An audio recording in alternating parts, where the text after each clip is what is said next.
कक्षा 12 वाले छात्र, ये आपका अकाउंटेंसी का क्वेश्चन पेपर है। इस क्वेश्चन पेपर का समय 3 घंटे पूर्णांक 80 अंक होने वाला है। तो इस क्वेश्चन पेपर का आपका पहला क्वेश्चन दिया, जिसमें सही विकल्प चुनकर आपको लिखना है, जो आपकी परीक्षा में 6 नंबर के आने वाले हैं। जिसमें हमारा पहला दिया, भारतीय साझेदारी अधिनियम बनाया गया है। तो पहले में आपको सही उत्तर लगाना है 1932 में।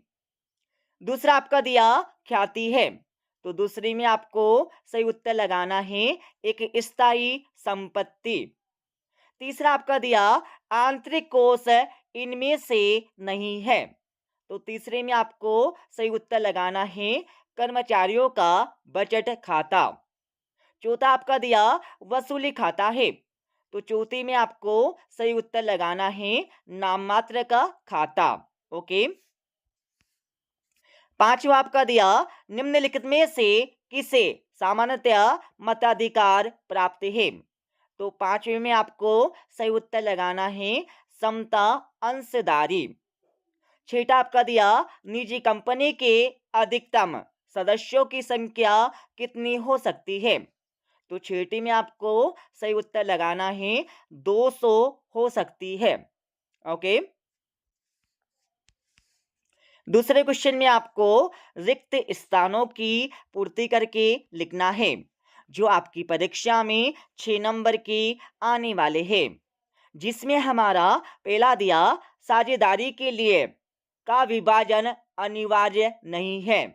तो पहले में आपको सही उत्तर लिखना है हानि। क्या लिखना है? हानि आपको लिखना है पहले का सही उत्तर। दूसरा आपका दिया, ख्याति का वास्तविक मूल्य व्यवसाय के समय ही ज्ञात हो सकता है। तो दूसरी में आपको सही उत्तर लिखना है विक्रय। विक्रय आपको लिखना है दूसरे का सही उत्तर। ओके।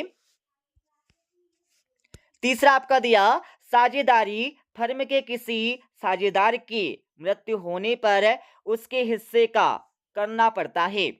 तो तीसरी में आपको सही उत्तर लिखना है भुगतान। क्या लिखना है? भुगतान या निपटान। भुगतान या निपटान आपको लिखना है तीसरे का सही उत्तर। चौथा आपका दिया, वसूली खाते का शेष साझेदारों में बांटा जाता है। तो चौथी में आपको सही उत्तर लिखना है लाभ हानि। लाभ हानि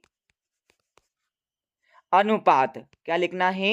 लाभ हानि अनुपात आपको लिखना है चौथे का सही उत्तर। पांचवा आपका दिया, कंपनी विधान द्वारा निर्मित एक है।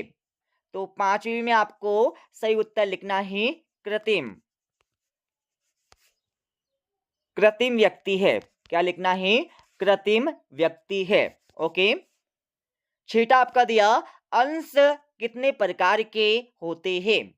तो छठी में आपको सही उत्तर लिखना है अंश 2 प्रकार के होते हैं। 2 आपको लिखना है छठी का सही उत्तर।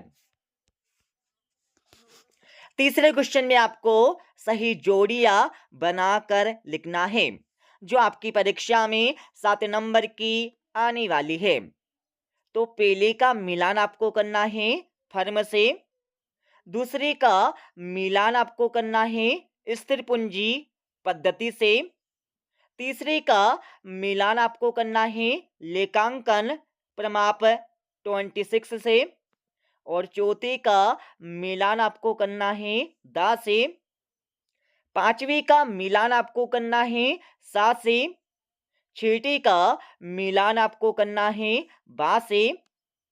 और सातवीं का मिलान आपको करना है आ से। ओके।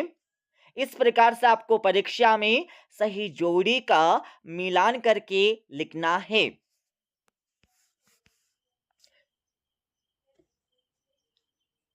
चौथे क्वेश्चन में आपको सत्य या असत्य बताकर लिखना है, जो आपकी परीक्षा में 6 नंबर के आने वाले हैं। जिसमें हमारा पहला दिया, साझेदारी में पूंजी लगाना अनिवार्य शर्त होती है। तो पहला आपको लगाना है असत्य। दूसरा आपका दिया लाभ में हिस्सा पाना नए साझेदार का प्रमुख अधिकार है। तो दूसरा आपको लगाना है बिल्कुल सत्य। तीसरा आपको लगाना है बिल्कुल सत्य। ओके।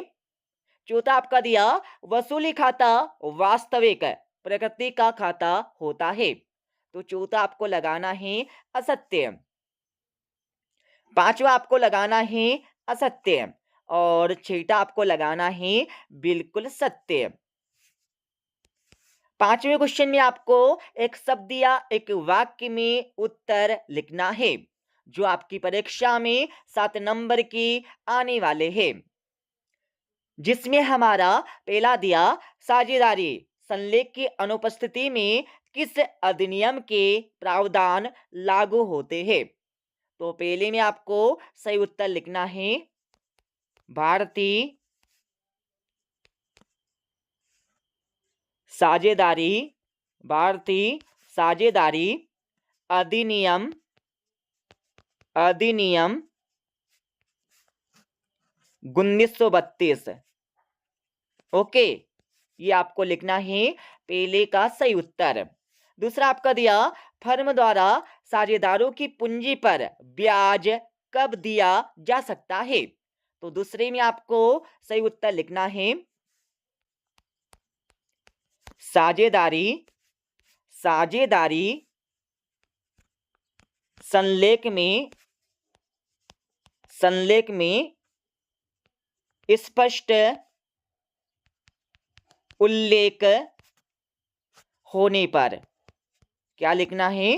साझेदारी संलेख में स्पष्ट उल्लेख होने पर। ओके।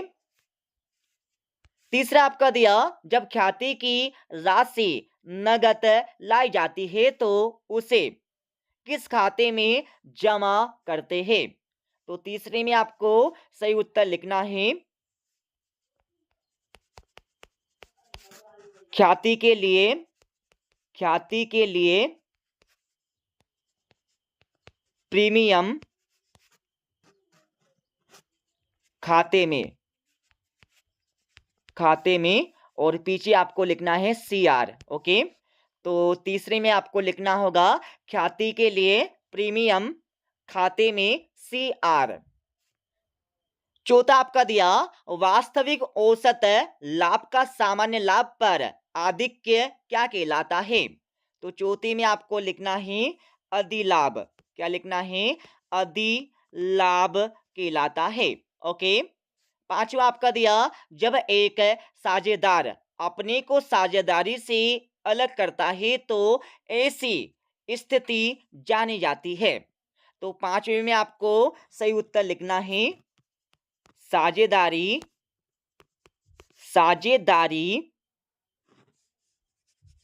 फर्म का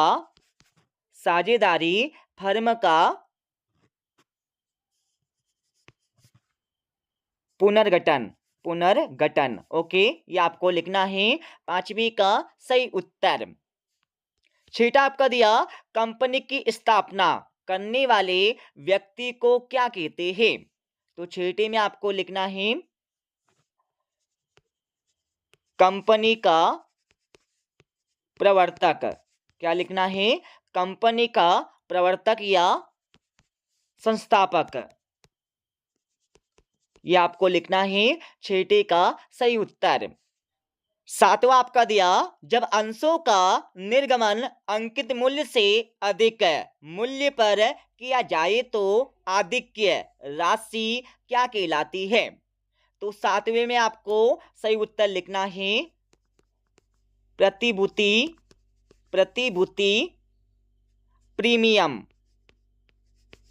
प्रीमियम। ओके, ये आपको लिखना है सातवीं का सही उत्तर। छठे क्वेश्चन में आपको साझेदारी अधिनियम 1932 के अनुसार साझेदारी की परिभाषा आपको परीक्षा में लिखना है।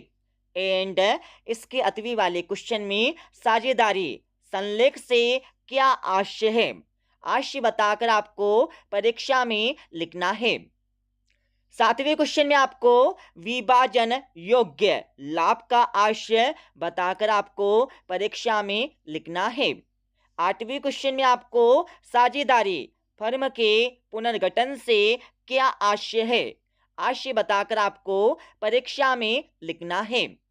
एंड इसके अतवे वाले क्वेश्चन में ख्याति मूल्यांकन की पूंजीकरण विधि के सूत्र आपको परीक्षा में लिखना है।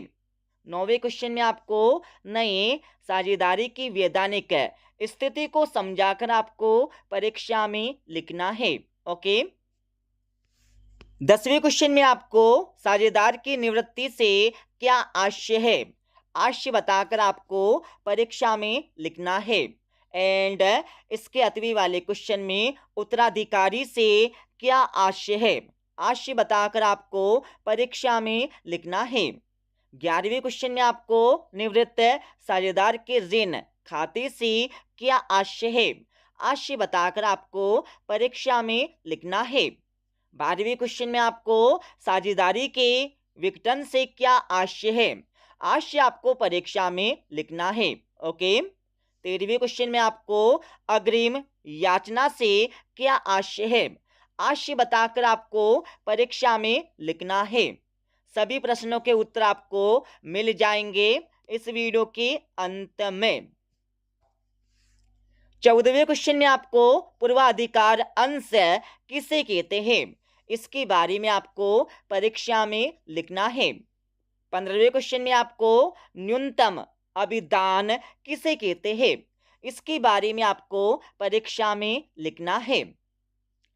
16वें क्वेश्चन में आपको साझेदारी संलेख के अभाव में लागू होने वाले कोई 3 नियमों को समझाकर आपको परीक्षा में लिखना है। अगले क्वेश्चन में आपको ख्याति की कोई 3 विशेषताएं परीक्षा में लिखना है। एंड इसके अतवे वाले क्वेश्चन में सामान्य लाभ और अधिलाभ में 3 अंतर बताकर आपको परीक्षा में लिखना है। 18वें क्वेश्चन में आपको फर्म के विघटन की कोई 3 रीतियों को समझाकर आपको परीक्षा में लिखना है। एंड इसके अतवे वाले क्वेश्चन में वसूली खाता बनाकर आपको परीक्षा में लिखना है। 19वें क्वेश्चन में आपको समता अंश एवं पूर्वाधिकार अंश में 3 अंतर बताकर आपको परीक्षा में लिखना है। 20वें क्वेश्चन में आपको लाभ हानि नियोजन खाता बनाने के कोई 4 उद्देश्य आपको परीक्षा में लिखना है। 21वें क्वेश्चन में आपको औसत लाभ और अधिलाभ में 4 अंतर बताकर आपको परीक्षा में लिखना है। ओके। 22वें क्वेश्चन में आपको निम्नांकित बिंदुओं को ध्यान में रखकर लाभ हानि समायोजन खाता बनाकर आपको परीक्षा में लिखना है। ओके। 23वें क्वेश्चन में आपको कंपनी की किन्हीं 4 विशेषताओं का वर्णन करके परीक्षा में लिखना है। अब मैं आपको इस क्वेश्चन पेपर का संपूर्ण उत्तर बता देता हूं। अब आप सभी को इस क्वेश्चन पेपर का संपूर्ण उत्तर यहां से देख लेना है। 6ठे क्वेश्चन का उत्तर आपको दिया है अथवा सहित। ओके।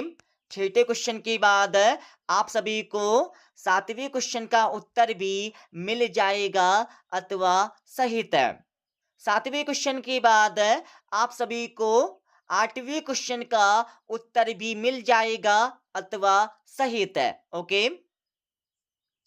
9वें क्वेश्चन का उत्तर भी आपको मिल जाएगा अथवा सहित। 9वें क्वेश्चन के बाद आप सभी को 10वें क्वेश्चन का उत्तर भी मिल जाएगा अथवा सहित।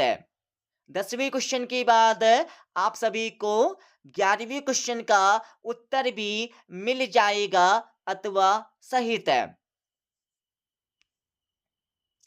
12वें क्वेश्चन का उत्तर भी आपको यहां से मिल जाएगा अथवा सहित।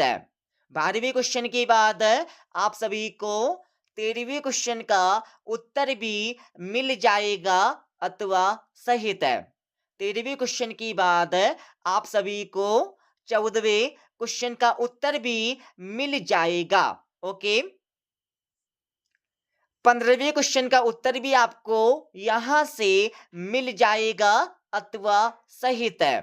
15वें क्वेश्चन के बाद आप सभी को 16वें क्वेश्चन का उत्तर भी मिल जाएगा अथवा सहित है। 16वें क्वेश्चन के बाद आप सभी को 17वें क्वेश्चन का उत्तर भी मिल जाएगा अथवा सहित है। 18वें क्वेश्चन का उत्तर भी आपको यहां से मिल जाएगा अथवा सहित है। ओके, 18वें क्वेश्चन के बाद आप सभी को 19वें क्वेश्चन का उत्तर भी मिल जाएगा अथवा सहित है। 19वें क्वेश्चन के बाद आप सभी को 20वें क्वेश्चन का उत्तर भी मिल जाएगा अथवा सहित है। ओके, 21वें क्वेश्चन का उत्तर भी आपको यहां से मिल जाएगा अथवा सहित है। 21वें क्वेश्चन के बाद आप सभी को 22वें क्वेश्चन का उत्तर भी यहां से मिल जाएगा। 22वें क्वेश्चन के बाद आप सभी को 23वें क्वेश्चन का उत्तर भी यहां से मिल जाएगा अथवा सहित है। ओके, तो इस प्रकार से हमने आपको इस क्वेश्चन पेपर का संपूर्ण उत्तर बता दिया है। ओके, मिलते अगले वीडियो में।